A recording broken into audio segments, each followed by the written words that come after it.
வணக்கம் ஃப்ரெண்ட்ஸ். இந்த வீடியோவில் என்ன பார்க்க போகிறோன்னா, இந்தியன் பார்ட்டிக்கில் இம்பார்ட்டன்ட் கொஸ்டின் ஆன்சர் டைப்பில் வந்து இந்த வீடியோவில் பார்க்கலாம். அதாவது இந்திய அரசியல் அமைப்பு அப்படிங்கும்போது எந்த கொஸ்டின் வேணாலும் கேட்பாங்க. அதனால இம்பார்ட்டன்ட் கொஸ்டினையும் ப்ளஸ்ஸு முகவரையில் இருக்கிற முக்கியமான கொஸ்டின்ஸ் எது எது வரலாம் அப்படின்னு சில ப்ரீவியஸ் இயர் கொஸ்டின்ஸ் எல்லாமே மிங்கிளாகி தான் இந்த வீடியோவில் பார்க்கலாம். ஓகேங்களா? அதாவது ரிவிஷன் மாதிரின்னு வச்சுக்கோங்க. கொஸ்டின் ஆன்சர் டைப்பில் இந்தியன் பார்ட்டிக்கு வந்து ரிவிஷன் பண்ணுறோம். ஓகேங்களா? எந்த அதிகாரியால் வந்து யூபிஎஸ்சி தலைவரை வந்து நீக்க முடியும் அப்படின்னு கேள்வி கேட்டா, குடியரசுத் தலைவரால தான் வந்து யூபிஎஸ்சி தலைவரை நீக்க முடியும். குடியரசுத் தலைவர் தான் வந்து இந்திய பணியாளர் தேர்வாணையத்தின் தலைவரை வந்து நியமிப்பவர் யாரு அப்படின்னா குடியரசுத் தலைவர் தான். அதே போல அவர்களை பணியிலிருந்து நீக்கக்கூடிய அதிகாரம் யாருக்கிட்ட இருக்கு அப்படின்னு கேட்டா குடியரசுத் தலைவர்கிட்ட தான் அதிகாரமும் இருக்கு. ஓகேங்களா? குடியரசுத் தலைவர் வந்து பிரதமரோட ஆலோசனைப்படி தான் வந்து யூபிஎஸ்சி தலைவரை நியமிப்பாரு. அவரோட விருப்பத்தின்படியான தலைவர்களை நியமிக்க மாட்டாங்க. ஓகேங்களா? ஆளுநரை யாரு பதவி நீக்கம் செய்ய முடியும் அப்படின்னு கேட்டாலும் அதுவும் குடியரசுத் தலைவர் தான்.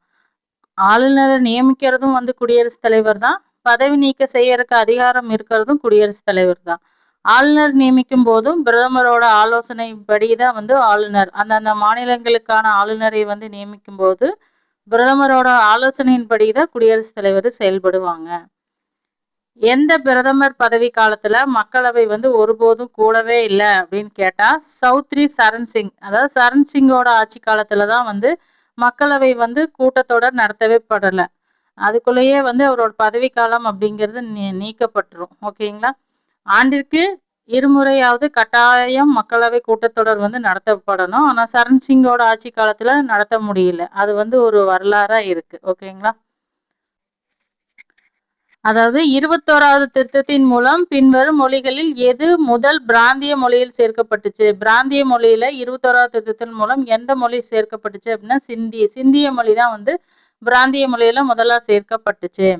எந்த விதிகளின் கீழே இந்தியாவில் 5 மண்டல கவுன்சில்கள் நிறுவப்பட்டுள்ளது? மண்டல கவுன்சில்னா ஜோனல் கவுன்சில்ஸ் வந்து இந்தியாவில் இருக்கு. அவங்கவுங்க ஒரு ஜோனல்ஸ்ன்னு. அந்த ஜோனல்ஸ் எங்க நிறுவப்பட்டுச்சு அப்படின்னா மாநில மறுசீரமைப்பு சட்டம் 1956. மாநில மறுசீரமைப்பு சட்டம் 1956 படி ஜோனல்ஸ் கவுன்சில் வந்து இந்திய அரசு வந்து ஃபார்ம் பண்ணி இருக்காங்க. 1956ஆம் ஆண்டு பஞ்சாயத்து ராஜ் அமைப்பை நிறுவிய முதல் 2 மாநிலம் அப்படின்னா முதல்ல பஞ்சாயத்து ராஜ் அமைப்பு நிறுவப்பட்ட மாநிலம் எது அப்படின்னு கேட்டாங்கன்னா ராஜஸ்தான். ராஜஸ்தான்ல தான் முதல் பஞ்சாயத்து ராஜ் அமைப்பு நிறுவப்பட்டுச்சு. அதுக்கு அடுத்ததான் வந்து பஞ்சாயத்து ராஜ் அமைப்பு நிறுவப்பட்டது எங்க அப்படின்னு பார்த்தோம்னா ஆந்திர பிரதேசத்துல. ஓகேங்களா? அடுத்து பார்த்தோம் அப்படின்னா மாநிலங்களவையின் உறுப்பினர்கள் வந்து யாரால் தேர்ந்தெடுக்கப்படுகிறாங்க அப்படின்னா இப்ப ராஜ்யசபா உறுப்பினர்கள் இருக்காங்கல்ல, மாநிலங்களவை உறுப்பினர், அவங்க வந்து மக்களால் நேரடியா தேர்ந்தெடுக்கப்பட மாட்டாங்க. நம்ம தேர்ந்தெடுத்த எம்எல்ஏக்கள்லாம் இருக்காங்கல்ல, அவங்க எல்லாம் சேர்ந்துதான் வந்து ராஜ்யசபா உறுப்பினர்களை வந்து தேர்ந்தெடுப்பாங்க. ஸோ சட்டமன்ற உறுப்பினர்கள்லாம் சேர்ந்துதான் மாநிலங்களவை உறுப்பினர்களை வந்து தேர்ந்தெடுப்பாங்க. தமிழ்நாட்டுக்கான மாநிலங்களவை உறுப்பினர்களின் எண்ணிக்கை என்ன அப்படின்னா 18. அடுத்தது பஞ்சாயத்து ராஜ் அமைப்பின் இடைநிலை அடுக்கு எது? பஞ்சாயத்து ராஜோட அமைப்புல இடைநிலை அடுக்கு அப்படிங்கிறது பஞ்சாயத்து சமிதி அப்படின்னு சொல்லி வரும். கிராம பஞ்சாயத்து, பஞ்சாயத்து சமிதி, பஞ்சாயத்து பர்ஷத் அந்த 3 அடுக்கு வரும்ல, அந்த 3 அடுக்குல இடைநிலை அடுக்குங்கிறது பஞ்சாயத்து சமிதி அப்படின்னு சொல்லி வரும். பொது கணக்கு குழுவின் தலைவர் யாரால் நியமிக்கப்படுகிறார்?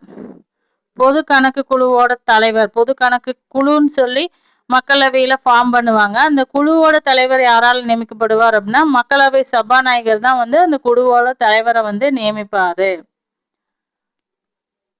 லாய், மினிகாய் மற்றும் அமினி தீவுகளின் பெயர் வந்து எந்த பாராளுமன்ற சட்டத்தின் மூலம் லட்சத்தீவு அப்படின்னு மாத்துனாங்க அப்படின்னா லகாத்தீவு, மினிகாய், அமினி தீவு.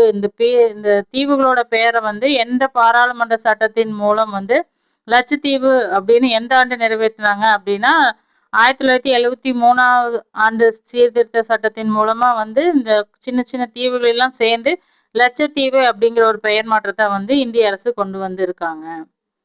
லால் பகதூர் சாஸ்திரி வந்து தேசிய நிர்வாக அகாடமி எங்கு அமைந்துள்ளது அப்படின்னா முசோரியில தான் லால் பகதூர் சாஸ்திரியோட தேசிய நிர்வாக அகாடமி இருக்கு. இந்தியாவோட முதல் பெண் முதலமைச்சர் யாரு அப்படின்னா சுஜேதா கிருபாலினி தான் வந்து இந்தியாவோட முதல் பெண் முதலமைச்சர். தமிழ்நாட்டோட முதல் பெண் முதலமைச்சர் அப்படின்னா ஜானகி அம்மா தான் வந்து தமிழ்நாட்டோட பெண் முதலமைச்சர். அதுக்கு அடுத்தது செல்வி ஜெயலலிதா அவர்கள் வருவார்கள். அடுத்தது மாநிலங்களவையில வந்து அதிக எண்ணிக்கையிலான இடங்களை கொண்ட மாநிலம் எது அப்படின்னா உத்தரப்பிரதேசம்.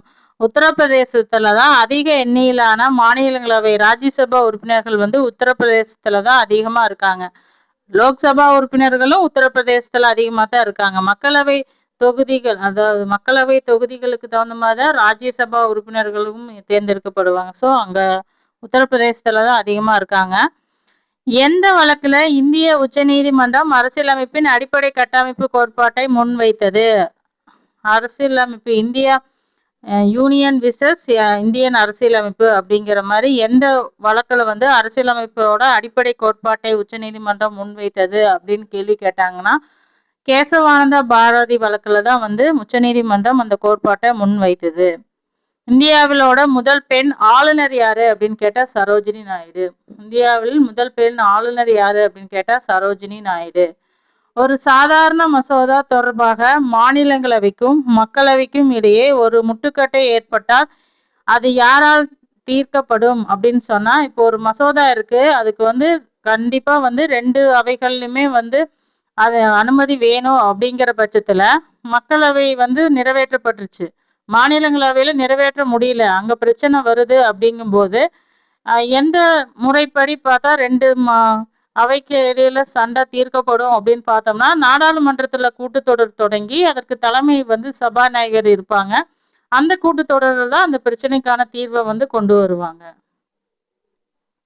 இது எந்த யூனியன் பிரதேசத்துல தனக்கென ஒரு உயர் நீதிமன்றத்தை கொண்டு இருக்கு அப்படின்னா பொதுவா யூனியன் பிரதேசம் அப்படிங்கும்போது அருகில எது இருக்கோ அதுதான் அதனோட உயர்நீதிமன்றமா இருக்கும். இப்போ வந்து நம்மளுக்கு பக்கத்துல இருக்கிற பாண்டிச்சேரிக்கு வந்து தமிழ்நாட்டை தான் காமனா வச்சிருக்காங்க. ஆனா வந்து டெல்லிக்குன்னே ஒரு தனி உயர்நீதிமன்றமே இருக்கு. உச்ச நீதிமன்றம் இருக்கிறதும் டெல்லியில தான். அது போக யூனியன் பிரதேசங்களே டெல்லிக்கு தான் வந்து தனியா உயர்நீதிமன்றமும் இருக்கு. இது இம்பார்ட்டன்ட். எந்த அரசியல் கட்சியினோட சின்னம் வந்து சங்கு இடம்பெற்றிருக்கோம் அப்படின்னா பிஜேடி அரசியல் கட்சியிலோட சின்னத்துலதான் சங்கு இடம்பெற்றிருக்கும். எந்த பிரிவு வந்து இந்திய அரசியலமைப்பின் பின்வரும் எந்த பிரிவு அவசர சட்டங்களை இயற்றும் அதிகாரத்தை வழங்குகிறது? அவசர சட்டங்களை இயற்றுக்கான அங்கீகாரத்தை வழங்குற அமைப்பு, அதாவது அங்கீகாரத்தை வழங்குறதுக்கான சரத்து என்ன அப்படின்னா பிரிவு 123 1, 2, 3. அது 123 அடிப்படையில் தான் அவசர சட்டங்களை வந்து நாடாளுமன்றத்துல கொண்டு வருவாங்க. நாடாளுமன்றத்துல அவசர சட்டங்களை கொண்டு வரக்கு அதிகாரத்தை வழங்கும் பிரிவு என்ன அப்படின்னு கேட்டவே 123. தேசிய கல்விக் கொள்கையை வந்து 2020 செயல்படுத்தி இந்தியாவின் முதல் யூனியன் பிரதேசம் அல்லது மாநிலம் எது அப்படின்னா கர்நாடகா தான் முதல் தேசிய கல்விக் கொள்கையை வந்து செயல்படுத்தி இருக்குது இந்தியாவிலேயே. இந்திய அரசியலமைப்பின் எந்த பிரிவு சர்வதேச அமைதி மற்றும் பாதுகாப்பை மேம்படுத்துதல் குறித்த மாநில கொள்கைகளின் வழிகாட்டுதல் கொள்கையை கூறுகிறது அப்படின்னா பிரிவு 51. பிரிவு 51 வந்து சர்வதேச அமைதி மற்றும் பாதுகாப்பை மேம்படுத்துவதற்கான மாநில கொள்கை மற்றும் வழிகாட்டுதலை வந்து கூறுகிறது. அரசியல் கட்சிகளுக்கு சின்னங்களை ஒதுக்குவதை வந்து யார் தீர்மானிப்பார் அப்படின்னா தேர்தல் ஆணையம். தேர்தல் ஆணையம் தான் வந்து அரசியல் கட்சிகளுக்கு அங்கீகாரத்தையும் வழங்கும், அது போக அந்தந்த கட்சிகளுக்கான சின்னங்களையும் ஒதுக்கீடு செய்யும். பொதுவா வந்து அங்கீகரிக்கப்பட்ட கட்சிகளுக்கான சின்னங்கள் அப்படிங்கிறது தனியா ஒதுக்கிடுவாங்க. அது அந்த சின்னங்கள் வந்து மற்ற லிஸ்ட்ல வராது. அது போக சில பதிவு செய்த கட்சிகள் இருக்கும், பதிவு மட்டும்தான் செஞ்சிருப்பானுங்க, ஆனா அவங்க அங்கீகரிக்கப்பட்டிருக்க மாட்டாங்க. அந்த கட்சிகளோட சின்னங்கள் வந்து மாறக்கூடியதா தான் இருக்கும். ஓகேங்களா? அது லிஸ்ட்ல ஒரு எந்த சின்னம் வேணாலும் அந்த பதிவு செய்யப்பட்ட கட்சிகளுக்கு கொடுக்கப்படலாம். அதையெல்லாம் முடிவு செய்யறது யாரு அப்படின்னா தேர்தல் ஆணையம் தான் முடிவு செய்யும். மகாத்மா காந்தி வந்து இயக்கம் எந்த அரசியலில் நுழைந்தார்? மகாத்மா காந்தி எந்த இயக்கத்தின் மூலம் அரசியல்ல நுழைந்தார் அப்படின்னா சம்பிரான் சத்தியகிரகம் தான் முதல் அவர் அரசியல் ரீதியா பங்கேற்ற போராட்டம் எது அப்படின்னா சம்பிரான் இயக்கம், அதாவது சம்பரான் சத்தியாகிரகத்துல தான் மூலமா அதனோட அரசியல் வருகையை வந்து உறுதிப்படுத்தினாரு. அரசியல் அமைப்பு தீர்வுகளுக்கான உரிமை பற்றிய சரத்து எது அப்படின்னா பிரிவு 32 வந்து இந்தியாவின் ஆன்மா மற்றும் இருதயம் அப்படின்னு சொல்லி ஆர்டிகல்ஸ் வந்து 32 சொல்லுவாங்க. எதனால அப்படின்னு பார்த்தோம்னா நம்மளுக்கு வந்து அரசியல் அமைப்புக்கு உட்பட்டு எந்த பிரச்சனைகளுக்குமே உச்ச நீதிமன்றத்தை அணுகுவதற்கும் கேஸ் போடுறதுக்கான உரிமையை வந்து நம்மளுக்கு அது கொடுத்துருக்கு. அதனால பிரிவு 32 வந்து அம்பேத்கர் வந்து அரசியலமைப்பின் ஆன்மா மற்றும் இருதயம் அப்படின்னு சொல்லியிருப்பார். ஓகேங்களா. அடுத்தது இந்திய அரசியலமைப்புல 8வது அட்டவணையை வந்து எதை பத்தி கூறுது அப்படின்னு கேட்டா அதிகாரப்பூர்வ மொழிகள். 8வது அட்டவணை 8th டேபிள் வந்து என்னத்த சொல்லுது அப்படின்னா அதிகாரப்பூர்வ மொழிகள் அபிஷியல் லாங்குவேஜை பத்தி குறிப்பிடுகிறது.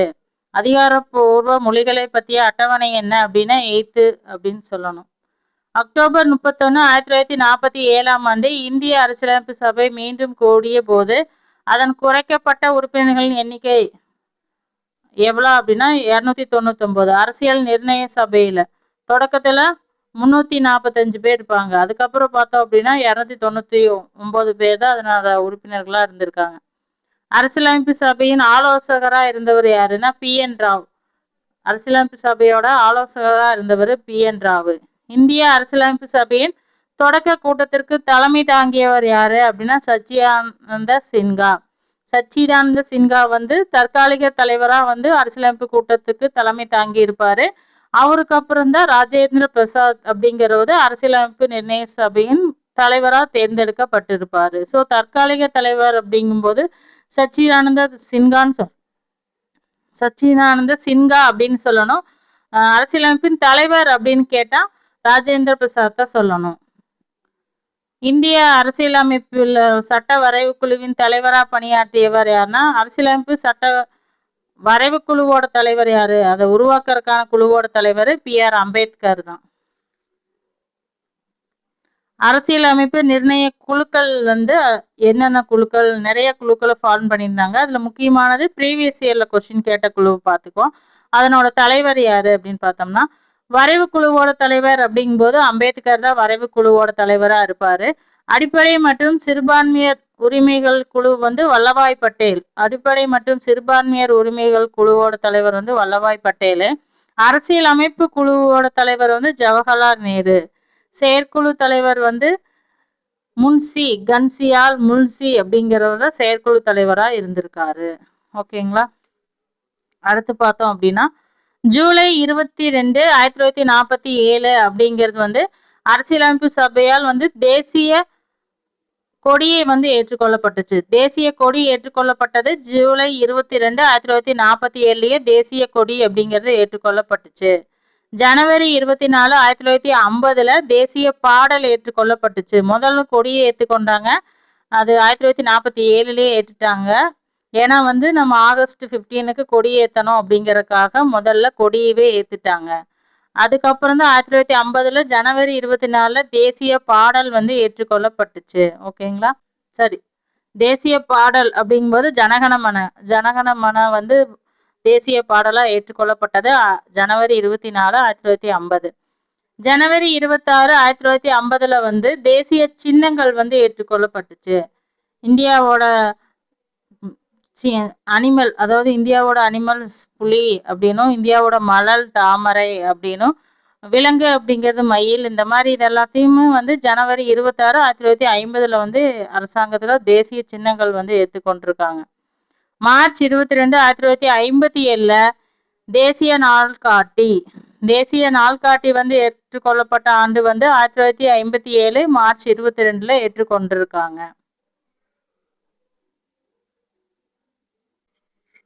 அதாவது இந்திய பிரிட்டிஷ் பீரியட்ல வந்து சாசன சட்டங்கள், இந்திய அரசு சட்டங்கள் அப்படின்னு சொல்லி தொடர்ந்து சட்டங்களை வந்து ஏற்றிட்டு வந்தாங்க இந்தியாவுக்கான கட்டமைப்புல ஏற்படுத்தும் பொழுது.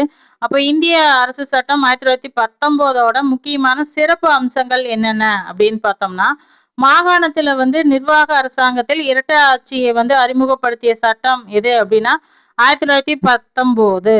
1919 சீர்திருத்தத்துல வந்து மாகாணங்களை இரட்டை ஆட்சியை வந்து அறிமுகப்படுத்துறாங்க. மத்திய அரசால் மாகாணங்களுக்கு சட்டமன்ற அதிகாரத்தை பகிர்ந்தளித்தது.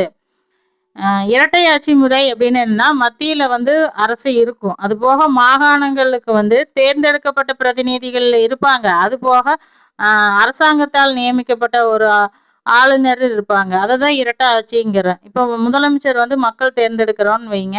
அதுவே ஆளுநர் வந்து அரசாங்கம் நியமிக்கிறது. அவருக்கும் முதலமைச்சருக்கு ஈக்குவலா பவர் இருந்துச்சு அப்படின்னாவே அங்க இரட்டை ஆட்சி அப்படிங்கன்னு அர்த்தம். அதைத்தான் வந்து இரட்டை ஆட்சி வந்து 1919ஆம் ஆண்டு வந்து கொண்டு வந்ததுதான் அந்த மாகாணங்கள்ல இரட்டை ஆட்சி. மத்திய அரசால் மாகாணங்களுக்கு சட்டமன்ற அதிகாரத்தை பகிர்ந்து அளிக்கிறதும், மத்திய மற்றும் மாகாண சட்டமன்றங்களில் விரிவாக்கம் மற்றும் மறுசீரமைப்பு போன்றவையெல்லாம் இந்த மோஸ்ட்லி மாகாணத்தோட நிர்வாகத்தை வந்து சீர்திருத்ததான் இந்த இந்திய அரசு சட்டம் 1919ஓட முக்கிய அம்சங்களா இருந்திருக்கு. குறிக்கோள் தீர்மானம். குறிக்கோள் தீர்மானம் அப்படிங்கிறது அடிப்படை உரிமைகளை பற்றி அத்தியாயத்திற்காக அடிப்படையாக அமைஞ்சிருக்கு. இது ஒரு சோசியலிச மற்றும் மதசார்பற்ற அரசியலை நிறுவதற்கான அழைப்பு விடுத்தது தான் என்ன அப்படின்னா இந்த குறிக்கோள் தீர்மானம். அதைத்தான் இந்திய அரசியலமைப்பு முன்னுரையில வந்து சேர்க்கப்பட்டிருக்கு. குறிக்கோள் தீர்மானத்தை முன்மொழிந்தவர் வந்து ஜவஹர்லால் நேரு. 1949 நவம்பர் 26 முதல் நடைமுறைக்கு வந்த அரசியலமைப்பினோட விதிகள் என்ன அப்படின்னா, நவம்பர் 24 அதாவது அரசியலமைப்பு சட்டம் ஏற்றுக்கொள்ளப்பட்டது நவம்பர் 26 1949. 1950 ஜனவரி 26 தான் அரசியலமைப்பு சட்டங்கள் நடைமுறைக்கு வந்துச்சு. நடைமுறைக்கு வருவதற்கு முன்னாடியே ஏற்றுக்கொள்ளப்பட்ட உடனே சில விதிகள் வந்து உடனடியே அமலுக்கு வந்தது. அது என்னென்ன விதிகள் அப்படின்னா, குடியுரிமை தொடர்பான விதிகள்ங்கிறது உடனடியே அமலுக்கு வந்துருச்சு. தேர்தல் தொடர்பான விதிகளும் வந்து உடனடியா அமலுக்கு வந்துருச்சு. தற்காலிக நாடாளுமன்றம் தொடர்பான விதிகளும் வந்து உடனடியா அமலுக்கு வந்துருச்சு. அரசமைப்பு சட்டம் நவம்பர் 26 ஏற்றுக்கொள்ள உடனே நடைமுறைக்கு வந்தது இந்த 3 தான்.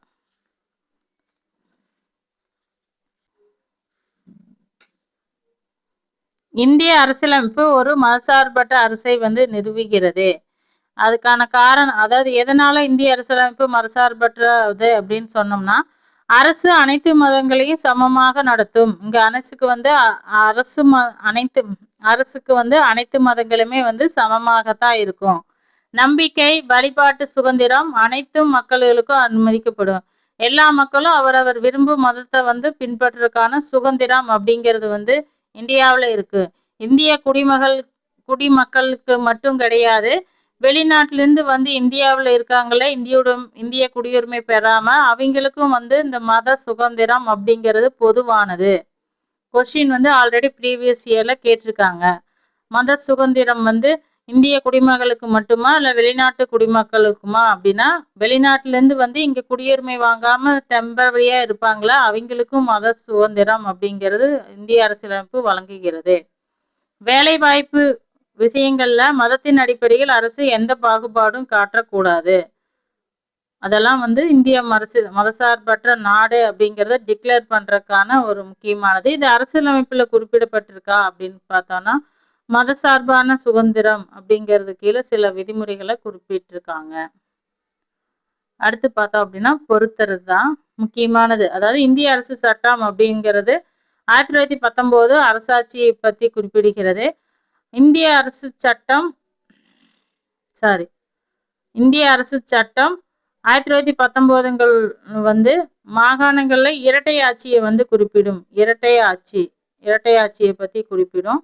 இந்திய அரசு சட்டம் அப்படிங்கிறது வந்து மாகாண சுய ஆட்சிக்கு வந்து வழிவகுக்குது. அதாவது இரட்டை ஆட்சி முறையை வந்து ரத்து செய்துட்டு மாகாணங்களுக்கு சுய ஆட்சியை வந்து கொண்டு வரது இந்திய அரசு சட்டம் 1935 கொடுக்குது. மிண்டோ மார்லி சீர்திருத்தம் அப்படிங்கிறது தனி வாக்காளர் தொகுதியை வந்து முன்மொழியுது. மிண்டோ மார்லி சீர்திருத்தத்துல தனி வாக்காளர் தொகுதியை வந்து முன்மொழிகிறாங்க. அமைச்சரவை பணி, அதாவது அமைச்சரவை குழு திட்டம் அப்படிங்கிற ஒரு திட்டத்தை கொண்டு வந்தாங்க. அதன் மூலமா தான் அரசியலமைப்பு சபை அப்படிங்கிறது நிறுவப்படுகிறது. அமைச்சரவை பணி திட்டத்தின் மூலமா அரசியலமைப்பு சபை அப்படிங்கிறது உருவாக்கப்படுகிறது. இந்திய அரசியலமைப்பில் வகுக்கப்பட்ட திருத்த நடைமுறைகள் எங்கு பெறப்பட்டுச்சு அப்படின்னா, அதாவது அரசியலமைப்பு சட்டத்தை திருத்தறதுக்கான நடைமுறை எங்கிருந்து பெறப்பட்டிருக்கும் அப்படின்னா தென்னாப்பிரிக்காவோட அரசியலமைப்பிலிருந்து பெறப்பட்டது. அமெண்ட்மெண்ட் சட்ட திருத்தங்கள் வந்து எங்கிருந்து பெறப்பட்டுச்சுன்னா தென்னாப்பிரிக்க அரசியலமைப்பு.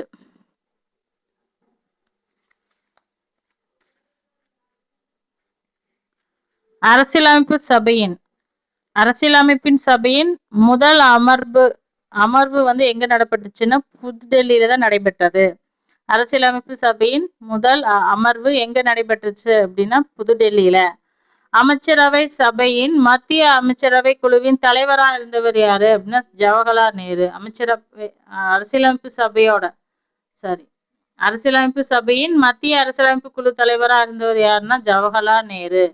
எது நாடாளுமன்ற அரசாங்க வடிவமைப்பின் சிறப்பு அப்படின்னு கேட்டிருக்காங்க. நாடாளுமன்ற அரசாங்கத்தோட சிறப்பு எது அப்படின்னு பார்த்தோம்னா இப்போ கூட்டாட்சி, பாராளுமன்றம், வழிகாட்டு நெறிமுறைகள், அடிப்படை உரிமைகள் இதெல்லாமே வந்து அதனோட சிறப்புகள். இதுல எங்கெங்க இருந்து பெறப்பட்டுருச்சு அப்படின்னா கூட்டாட்சி அப்படிங்கிறது வந்து கனடால இருந்து பெறப்பட்டிருக்கு.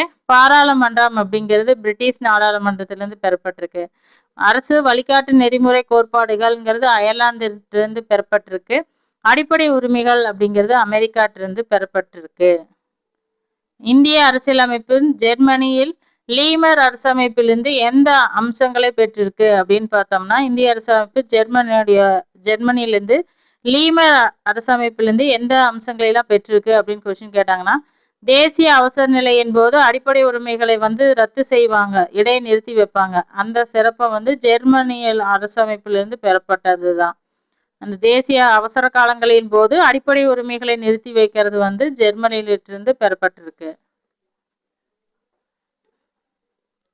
சட்டத்தின் ஆட்சி அப்படிங்கிறது எங்கிருந்து பெறப்பட்டிருக்கு அப்படின்னா பிரிட்டிஷ் அரசமைப்பிலிருந்து பெறப்பட்டிருக்கு. சட்டத்தின் ஆட்சி அப்படிங்கிறது பிரிட்டிஷ் அரசியலமைப்பு. வழிகாட்டுதல் கோட்பாடுகள் அப்படிங்கிறது ஆஸ்திரேலிய அரசியலமைப்பிலிருந்து பெறப்பட்டிருக்கு. வழிகாட்டு கோட்பாடுகள் அயர்லாந்து கிட்ட இருந்து பெறப்பட்டிருக்கு. வழிகாட்டு கோட்பாடுகள் அப்படிங்கிறது அயர்லாந்து அரசமைப்பிலிருந்து பெறப்பட்டிருக்கு.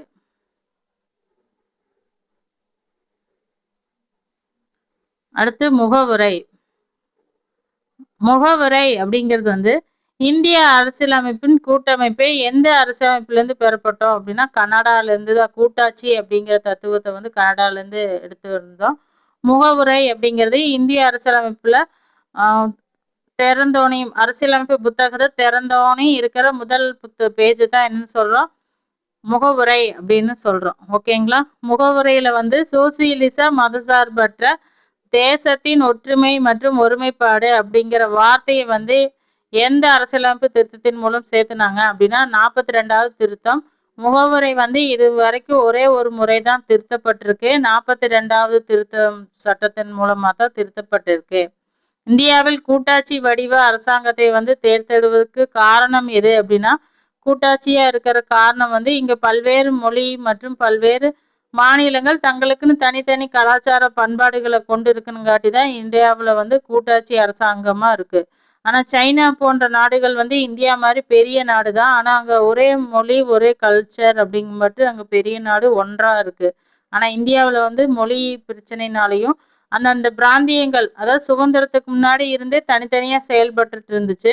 சுதந்திரம் பெற்றதுக்கு அப்புறம் அதுகளெல்லாம் ஒன்றிணைத்து ஒரே இந்தியான்னு கொண்டு வந்திருக்கோம்.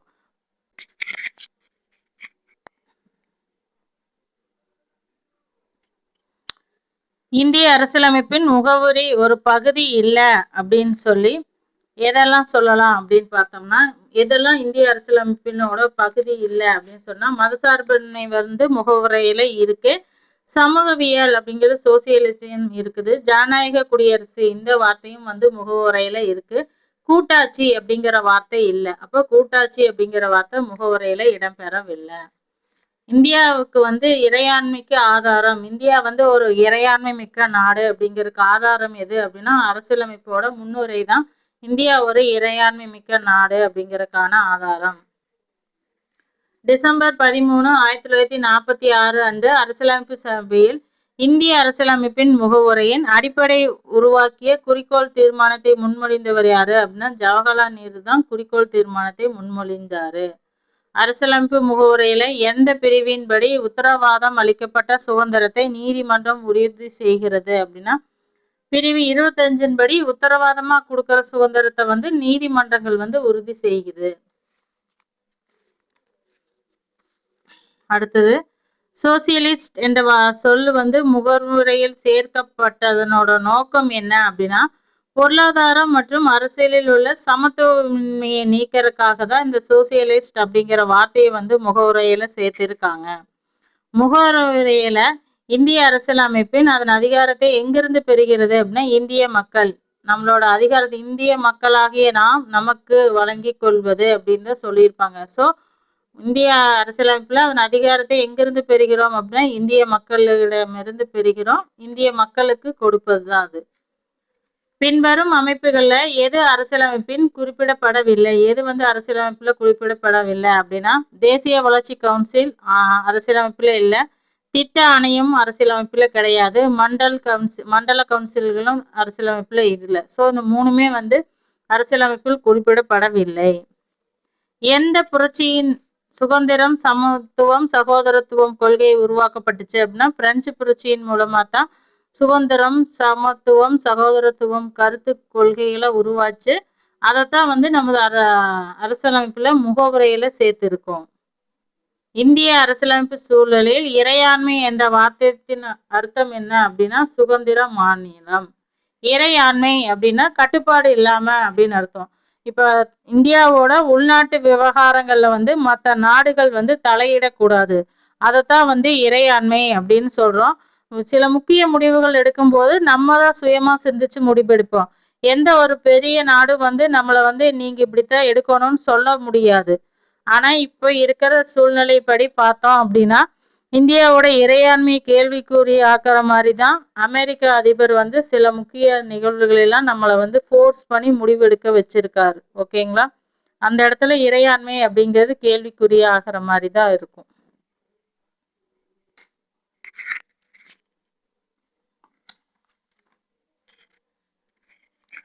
அடுத்து பார்த்தோம் அப்படின்னா citizenship, fundamental rights, fundamental duties, வழிகாட்டு நெறிமுறைகள். இது எல்லாத்துலேருந்து முக்கியமானது எது கொஸ்டின்ஸ் வருது அப்படின்னு பார்த்துக்கலாம். அரசியலமைப்புல எந்த பிரிவின் கீழ் கலாச்சாரம் மற்றும் கல்வி உரிமைகள் வந்து வழங்கப்பட்டு இருக்கு அப்படின்னா, கலாச்சாரம் மற்றும் கல்வி உரிமைகள் வந்து எந்த ஆர்டிகல்ஸ் கீழே இருக்கு அப்படின்னா, பிரிவு 29 மற்றும் 29 மற்றும் 30 கீழே கலாச்சாரம் மற்றும் கல்வி பற்றிய உரிமைகள் குறிக்கப்பட்டிருக்கு. அரசியலமைப்புல 19வது சரத்து என்ன சொல்லுது அப்படின்னு பார்த்தோம்னா, 19வது சரத்து குறிப்பிடுகிறது என்ன அப்படின்னா, பேச்சு மற்றும் கருத்து சுதந்திரம், ஆயுதங்கள் இல்லாமல் அமைதியாக கூடும் சுதந்திரம். ஆயுதங்கள் இல்லாம மக்கள் கூடுறதுக்கான சுதந்திரம் வந்து ஆர்டிகல்ஸ் 19ல சொல்லப்பட்டிருக்கு. சுதந்திரமாக நடமாடும் சுதந்திரம். இந்த 3 சுதந்திரமே வந்து ஆர்டிகல்ஸ் 19ல கொடுக்கப்பட்டிருக்கு. சப்போஸ் ஏதாவது நெருக்கடியான சூழ்நிலை வரும்போது இந்த 3 சுதந்திரத்தையுமே தடை செய்வாங்க. 144 தடை உத்தரவு அப்படின்னு சொல்லுவாங்க. சில இடங்கள்ல பிரச்சனை வரும்போது அந்த தடை உத்தரவு இருக்கும்போது அந்த ஒரு குறிப்பிட்ட நிகழ்வுங்கும் போது கருத்து தெரிவிக்கிறதுக்கான சுதந்திரம் அப்படிங்கிறத நிப்பாட்டிடுவாங்க. மக்கள் வந்து 2 பேர் 3 பேர் கூடி நின்று பேசவே கூடாது அப்படின்னு 144 தடை போடுவாங்க. சில விஷயங்கள்ல வந்து இந்த சுதந்திரத்தை தடுத்து நிறுத்திடுவாங்க. அரசியலமைப்பு தீர்வுக்கான உரிமை அப்படிங்கிறது அடிப்படை உரிமையா இருக்கு. அரசியலமைப்பு தீர்வுக்கான உரிமை அப்படிங்கிறது அடிப்படை உரிமை. இந்திய குடிமகன் வந்து அவரது மதத்தின் காரணமாக பொது பதவி மறுக்கப்பட்டால் பின்வரும் எந்த அடிப்படை உரிமைகளை அவருக்கு மறுக்கப்படுகிறது அப்படின்னா, சமத்துவத்திற்கான உரிமை மறுக்கப்படுகிறது அப்படின்னு அர்த்தம். ஒருத்தர் வந்து மதத்தின் பெயரால் அவருக்கு அரசு பணி வழங்கல அப்படின்னா அவர் வந்து சமத்துவத்திற்கான உரிமை அப்படிங்கிறது அவருக்கு மறுக்கப்படுது அப்படின்னு அர்த்தம்.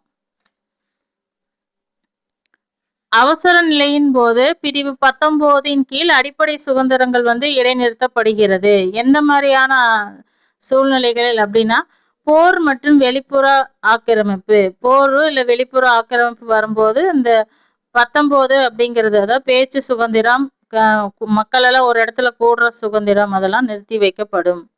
மதம் போன்றவற்றின் அடிப்படையில் பாகுபாடு காட்டுவதை தடை செய்தல் வந்து சமத்துவ உரிமை. அப்படிங்கிறது மதம் போன்ற அடிப்படையில பாகுபாடு காட்டக்கூடாததை தடை செய்யறது. பிரிவு 14 வந்து சட்டத்தின் முன் சமத்துவத்தையும் சட்டத்தின் சமமான பாதுகாப்பையும் உறுதி செய்கிறது. பிரிவு 14ங்கிறது சட்டத்தின் முன் எல்லாரும் சமமான பாதுகாப்பையும் வந்து உறுதி செய்கிறது. தீண்டாமை ஒழிப்பு எந்த விதி அப்படின்னா ஆர்டிகல்ஸ் 17. அடிக்கடி கொஸ்டின் கேட்டுட்டே இருப்பாங்க. ஆர்டிகல்ஸ் 17 அப்படின்னாவே கண்ணை மூடிட்டு சொல்லணும் தீண்டாமை ஒழிப்பு. ஆர்டிகல்ஸ் 17 அப்படின்னா தீண்டாமை ஒழிப்பு. அரசியலமைப்பு நமது நாட்டை எவ்வாறு பெயரிடுகிறது அப்படின்னா இந்தியா பாரத், இந்தியா என்கிற பாரத் அப்படின்னு தான் சொல்லியிருக்காங்க. ஸோ அரசியலமைப்புலேயே அந்த வார்த்தை இடம்பெற்றிருக்கு. இந்திய குடியுரிமை பெறுவதற்கான நிபந்தனைகளை பரிந்துரைகளை யார் வழங்குவா அப்படின்னா இந்தியாவில் குடியுரிமை பெறுவதற்கான நிபந்தனை என்ன, அதுக்கு என்னென்ன பரிந்துரைகள் இருக்கணுங்கிறத நியமிக்கிறது யாரு அப்படின்னா பாராளுமன்றம் தான் நியமிக்கும். இந்த மாதிரி கருத்துக்களை வந்து நியமிக்கிறது பாராளுமன்றம். குடியுரிமை விதிகள் அரசியலமைப்பின் பின்வருமாறு குறிப்பிடப்பட்டிருக்கு. குடியுரிமை சார்ந்த விதிகள், குடியுரிமை சார்ந்த விதிகள் அப்படிங்கும்போது பகுதி 2 சரத்து 5 to 11. பகுதி 2 சரத்து 5 to 11 குடியுரிமை பற்றி குறிப்பிடப்பட்டிருக்கு.